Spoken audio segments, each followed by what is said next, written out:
Most Christian churches teach that there is no marriage in heaven, that earthly unions end at death. But come on.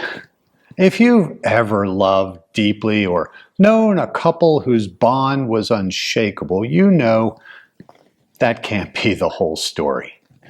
You know those souls are meant to be together beyond this life. And that's exactly what Emanuel Swedenborg boldly affirms. He teaches that in heaven, marriage is more than a bond. It's a fusion of souls, not just enduring, but eternal. Not just emotional, but profoundly spiritual. Because this teaching is so unique and so rich, we're exploring it over the course of 2 short episodes. In this first part, we'll look at the spiritual essence of marriage in heaven. And next week, in part 2, we'll explore how heavenly marriage contrasts with the earthly marriage, and what that means for our lives today. Let's begin.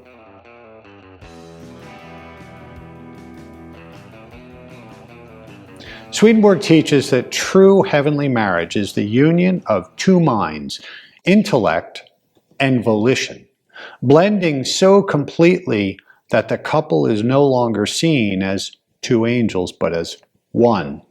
That's right. 2 souls, 1 angel. A living embodiment of divine unity.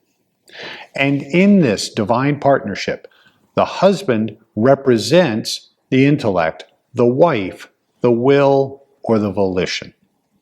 And together they reflect the sacred marriage of truth and goodness, the very fabric of heaven. This is no superficial harmony. It's mutual and it's reciprocal. Each desires to think and feel as the other does. Their joys are not private possessions. They are shared realities. In heaven, to love your spouse is to be them in a very real way. And why? Well, because in heaven, love is oneness. And that oneness is born from similarity, not just in interest, but in spiritual purpose. But what about us, here, now? What's this mean for the relationships we build? Well, here's an application. If you're seeking true partnership, start by cultivating shared spiritual values. Look for someone whose heart leans toward goodness and whose mind thirsts for truth.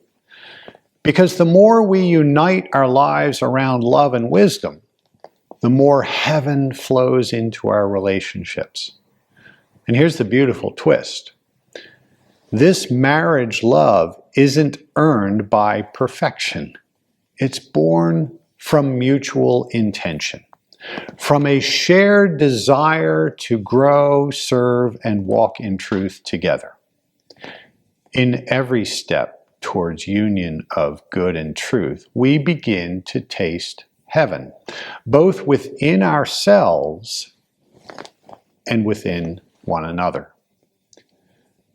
Hey, be sure to check back next week for part 2, where we'll explore the eternal nature of heavenly marriage and its beautiful, sobering implications for our lives right here, right now.